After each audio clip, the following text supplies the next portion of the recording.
Fala meus amiguinhos e amiguinhas do segundo ano do Colégio e Curso Universo. Tudo bem, pessoal? Aqui quem fala é o professor de vocês, professor Pedro Henrique, professor de História do Brasil, tá?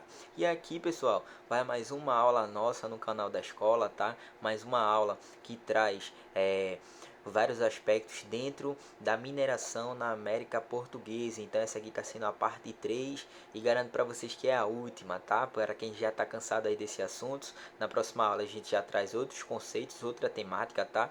Mas é claro que vocês têm que ter a consciência, o entendimento que é claro que quando a gente fala da mineração na América Portuguesa é um assunto extenso, tá? E não tem condições de a gente trabalhar em apenas uma videoaula. Até tem, mas vocês têm que ter noção também que é meio complicado você estar assistindo aí uma videoaula de uma hora e meia. Então é bom a gente dividir, periodizar o mesmo assunto para que vocês tenham uma bagagem de absorção do conhecimento de uma maneira bem melhor, tá? Então aqui está sendo a nossa parte 3 e já digo para vocês, é a nossa última aula sobre mineração na América Portuguesa, tá? Então quem está assistindo esse vídeo a partir de agora, lembra das questões do vídeo 1 e do vídeo 2, tá? Parte 1 e parte 2 dentro da mineração na América Portuguesa. Então na aula passada a gente acabou falando ali justamente sobre a Guerra dos Emboabas. Então a gente vai dar continuidade a partir dentro desse ciclo, dentro dessa lacuna e os pormenores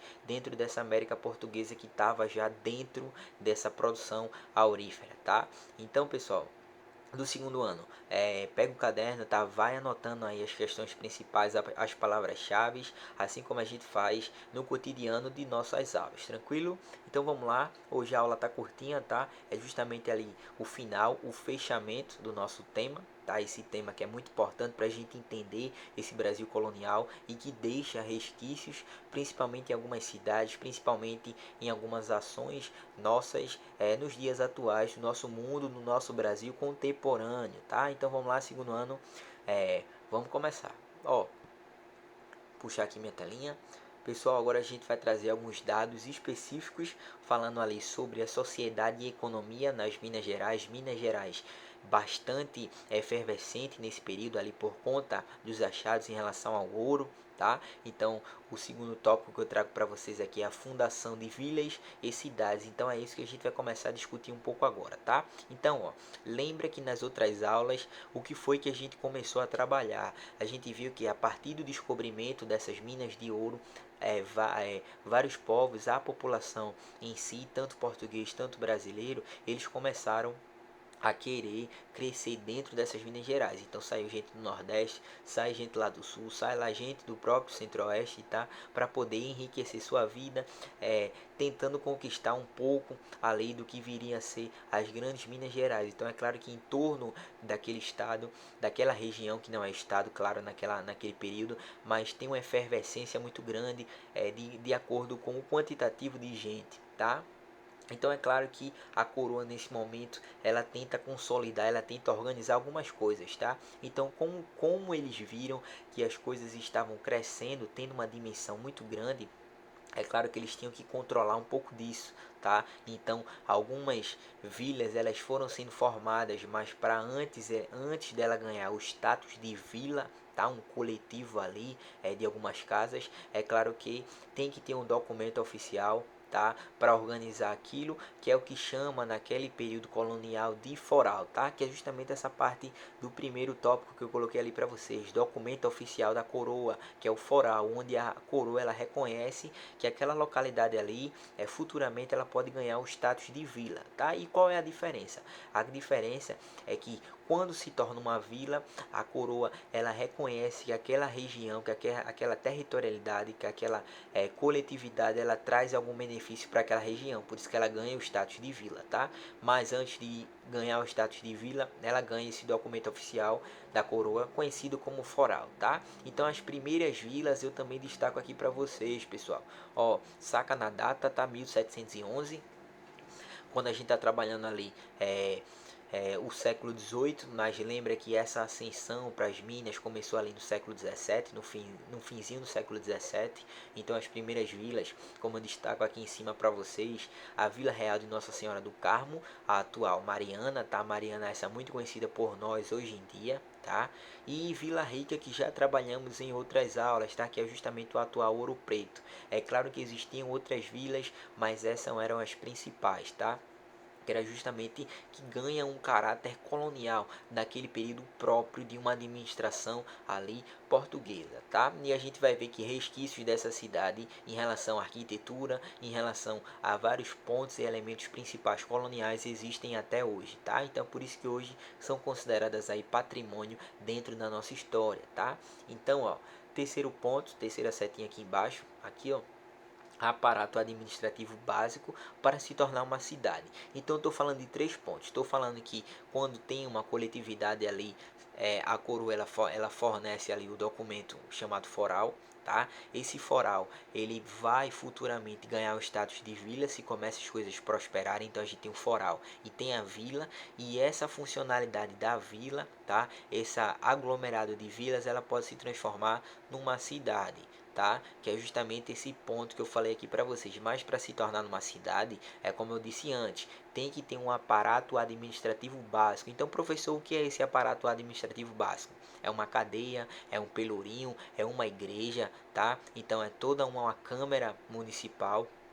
Então trata de questões políticas, trata de questões econômicas, trata de questões da própria escravidão, trata de questões religiosas. Então o aparato administrativo que eu falo é isso: cadeia, câmara municipal, pelourinho, igreja, tá? Tendo isso, forma-se ali uma cidade em torno dessas vilas, tá? E antes dessas vilas, todas essas vilas tinham que ter um documento oficial da coroa que era chamado de foral, tá? Então lembra, foral, a gente tem as vilas e depois a gente tem as cidades, e se transforma num grande núcleo que a gente conhece como algumas cidades principais hoje, tá?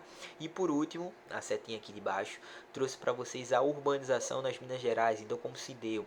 Foi tudo num surto muito rápido, tá? Então o ouro ele é encontrado ali no final do século 17, tá? 1690 e pouco, ali já para o fim. Então vocês podem ver que em 1711 algumas vilas já estão sendo formadas. Então essas comunidades elas foram feitas de uma forma muito impulsiva, tá? Muito desorganizada, tá? Muito desproporcional. Então é por isso que essa urbanização ela foi muito precoce, porque estava indo muita gente e essas vilas elas foram sendo formadas sem ter uma organização pensada, estruturada para se tornar ali uma grande cidade, tá? Então é isso que a gente vai ver agora em algumas imagens que eu trouxe para vocês, ó, sobre essa urbanização nas Minas Gerais. Então eu trago aqui, ó, a primeira foto. Então vocês podem ver aqui na região de Tiradentes, como eu coloquei aqui embaixo, que as ruas elas eram estreitas, as ruas elas passavam por vários desníveis em relação ao território, em relação à geografia. Então vocês têm que lembrar que essa região, além das Minas Gerais, falando geograficamente, é uma região ali um pouco que traz dificuldade para a população que quer percorrer ali os seus trilhos, tá? Então é uma geografia muito íngreme, é uma geografia muito montanhosa, tá? Onde a engenharia em relação à moradia ela teve que ser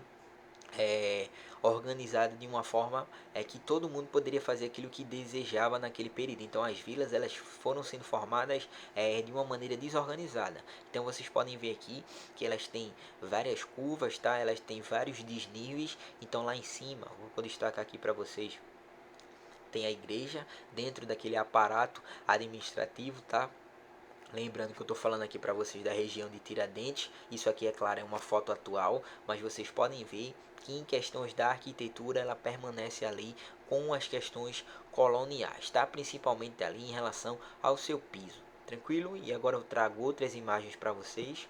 Aqui a segunda da região de Sabará, Sabará que a gente já tinha trabalhado na primeira aula sobre a mineração na América Portuguesa, tá? Então vocês podem ver que são terrenos íngremes, tá? Então tem várias cadeias montanhosas aí, o pessoal teve que urbanizar de uma forma muito desorganizada, tá? Então aqui essa região, vocês podem ver que é uma cidade hoje, Sabará, claro, em relação a resquícios coloniais muito rica, tá? É considerada patrimônio. Então vocês podem ver que como essa população naquele período ela foi se dando em torno ali das Minas Gerais e ali formando várias urbanizações naquele período, tá? Essa imagem aqui mostra muito bem como essas cidades elas foram sendo levantadas, elas foram sendo produzidas.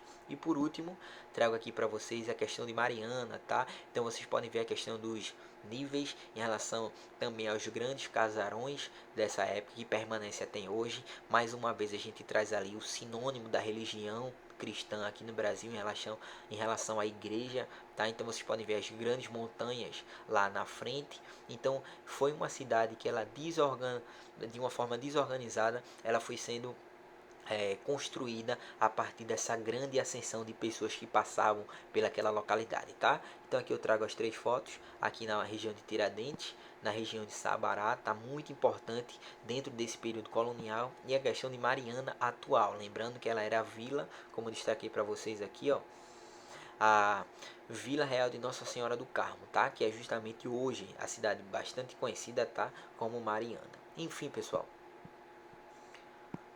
e agora eu trago para vocês aqui um texto muito importante para vocês entenderem e faz parte da nossa continuidade da aula aí em relação à integração do território. Ó, destaco lá em cima que a intensa atividade econômica das Minas Gerais, bem como as descobertas de ouro nas regiões que hoje correspondem a Mato Grosso e Goiás, possibilitou a integração territorial de quase todas as partes imensas regiões, incluindo o Amazonas, o sertão nordestino, a costa da Bahia, Rio de Janeiro, São Paulo e Rio Grande do Sul até o Rio da Prata, tá? O que quer dizer esse texto? Esse texto quer dizer que com essa ascensão a essa descoberta e posteriormente a essa conquista das minas, todo o território brasileiro ele foi sendo integrado em uma questão de produção ali aurífera, tá? Então foram sendo colocados rodovias, estradas, trilhos que ligassem vários caminhos do Brasil para aquela localidade, tá? E isso deu uma dimensão muito grande em relação a território no Brasil, tá? Então, por conta disso, como eu coloquei aqui para vocês, um fator biconsequência nesse período é justamente a transferência da capital de Salvador para o Rio de Janeiro em 1763, ou seja, para deixar ali mais próximo dessa questão que está sendo produzida ali das Minas Gerais, que estava sendo o produto principal naquele período ali, o ciclo do ouro, e o aparato principal administrativo, político e econômico da coroa colocou para ser o Rio de Janeiro, tá? Essa transferência foi feita justamente para a coroa ter um ponto limitante, um ponto que centralizasse ainda mais as ações dentro do período da mineração, tá? Tranquilo? Então vamos lá. Pessoal, aqui eu trago o nosso último slide para a gente fechar aí com justamente a chave de ouro, o nosso assunto de mineração. Então a gente vai falar um pouco agora sobre o controle das minas pela coroa, que foi um fato importante, foi um fato ao mesmo tempo que teve o declínio dentro da produção aurífera. Então, ó, vou colocar minha telinha aqui em cima. Aqui do meu lado eu trago para vocês que a partir de 1710, 1715 foram criados vários impostos dentro dessa produção aurífera. Então aqui eu trago 2, tá? O primeiro se chama o quinto, ou seja, como eu coloquei ali para vocês, 20% do ouro que era encontrado ali pelos mineradores eram colocados para as chamadas casas de fundição, que era justamente o que eu coloquei aqui, ó, o controle administrativo e econômico da coroa para aquele período. Então existia um imposto quinto, ou seja, tudo que fosse encontrado, 20% seria ali da coroa para que ela enriquecesse nesse período, tá? Dentro das casas de fundição, que era uma casa ali que fiscalizava todo o ouro que era encontrado. E o ouro, ele era fundido, tá? Quando eu digo fundido, ele é organizado ali, ele é calculado, então ele ficava dessa forma que eu coloquei aqui para vocês. Então pode ver que aqui está em relação ao símbolo da coroa, tá? E em torno dele tá numerações feitas ali com peso, com tamanho, em relação à assinatura ali de quem tem o bem do ouro, tá? Então são feitas ali nas casas de fundição.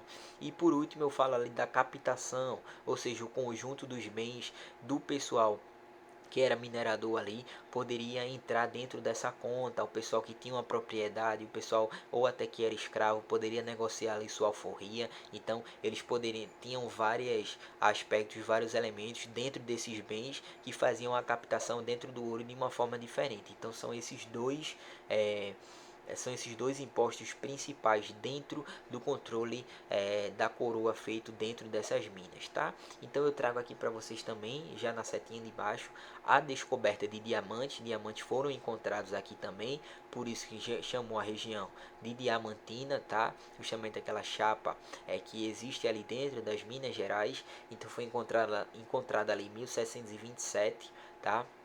Por alguns mineradores que já estavam em busca de um ouro em uma certa localidade ali, que hoje é conhecido como Diamantina, tá? Então, por último, para a gente encerrar nossa aula de hoje, a gente vai falar um pouco sobre o declínio da produção aurífera. Então, coloquei só uma data lá para vocês lembrarem, a partir de 1750, tá? Então, devido a essa criação de vários impostos, é claro que o pessoal que trabalhava nessas condições não estava tão satisfeito. Então, nesse período, depois da Guerra dos Emboabas, teve várias guerras também. Guerras, é claro, de pegarem armas e tentar lutar contra esse autoritarismo imposto pela coroa. Mas a partir de 1750, a produção, a conquista do ouro já não estava com tanto êxito, tá? Não estava com tanta é, não estava com ascensão tão grande nesse período, tá? Então a ascensão foi ali 1715, 1720, um pouco mais adiante, e a partir de 1750 esses fatores começaram a cair ainda mais com esses grandes impostos feitos pela coroa, tá? E aí eles vão procurar um outro material, mas é claro que o ciclo dentro do ouro, as outras pessoas que estão em busca também continua, tá? Então, pessoal, aqui a gente vai fechando a nossa aula 3 dentro de mineração portuguesa. Então espero que a gente tenha, acredito que a gente abarcou todo esse conteúdo dentro da mineração. Então se vocês tiverem alguma dúvida ainda, vocês sabem que esse assunto é de suma importância para vestibulares e afins. Então qualquer coisa, entre em contato, deixa aí um comentário no vídeo, para a gente ter uma relação aí muito boa e eu estar ajudando a vocês da melhor forma possível, beleza? Então ficamos por aqui. Na próxima aula acredito que a gente vai trabalhar algumas resoluções de atividades, de questões dentro desse período para a gente fixar esse conteúdo, e espero que vocês estejam bem e até a próxima aula, beleza? Segundo ano, valeu, abraço.